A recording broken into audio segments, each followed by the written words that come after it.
Welcome to the Explainer. Today, we're talking about how companies protect themselves from all kinds of risks. And to do that, we're going to visualize it as building a massive, impenetrable fortress. So, let's just jump right in with a huge question. I mean, you've got everything from cyber attacks to financial fraud. How on earth do big companies actually get ahead of these things and stop a catastrophe before it starts? Well, the best way to think about it is they build a fortress. Not a real one, of course, but one made of people, rules, and oversight. And this fortress has 4 very distinct walls, 4 lines of defense. And today, we're going to walk through how each one is built. Every great fortress has to start somewhere. And this one starts with the first, and you could argue, most important wall. It's built by the people right there on the front lines. This is our first line of defense. And what's key here is that it's not some special team off in a corner office. No, it's woven right into the very fabric of the company's day-to-day business. So this is everything from, say, a bank teller following procedure, to a manager approving an expense, to quality control on a factory floor. The whole idea is to have controls built right into the normal workflow so you can catch problems the second they pop up. And right away, you see the big trade-off. The benefit? It's huge. These are the people who know their jobs inside and out. They can spot when something feels off. But the weakness is just as big. They're essentially marking their own homework. There's just no real independence here. So because that first wall isn't perfect, a smart company builds a second one right behind it.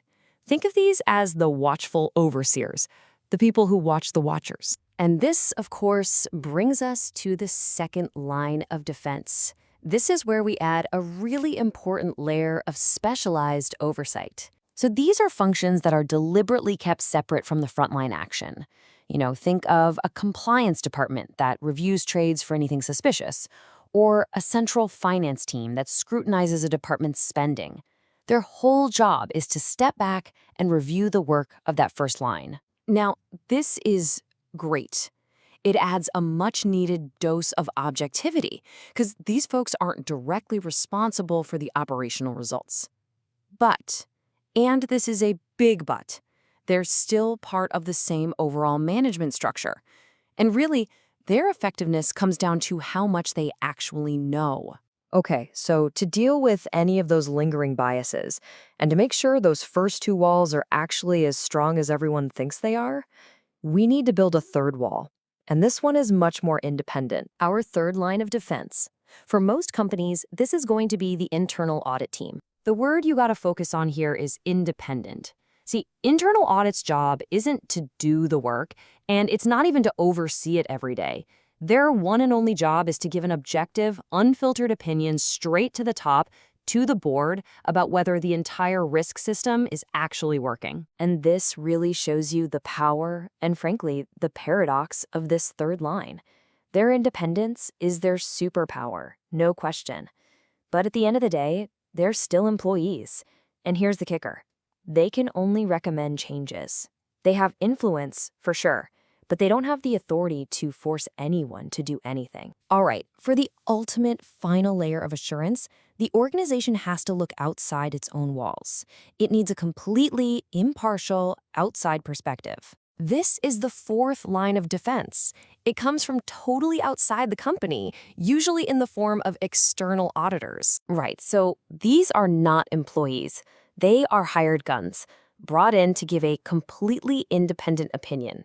And while a lot of their work is about the financial statements, they bring a point of view that is totally free from any of the internal politics or pressures inside the company. The benefit here is obvious: absolute impartiality. Plus, they've seen how lots of other companies do things. But the downside? They just don't have that deep, gut-level knowledge of the business. It's like they're seeing a snapshot, not watching the whole movie. So it's easy for them to miss the little things. Okay, so our 4-walled fortress is built. It's looking pretty solid. But how does the commander of this whole operation, the board, actually know that the walls are working together?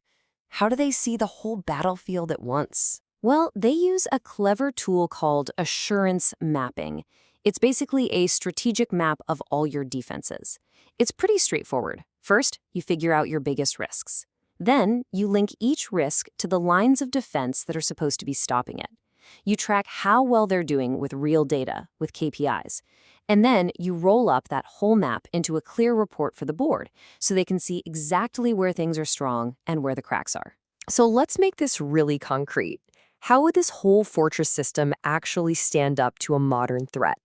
Let's take a cyber attack, for example. And this is where it all clicks into place. You've got the risk, someone trying to hack your systems. The first line is your staff, using strong passwords and firewalls. The second line is your IT security team, actively reviewing logs for failed logins.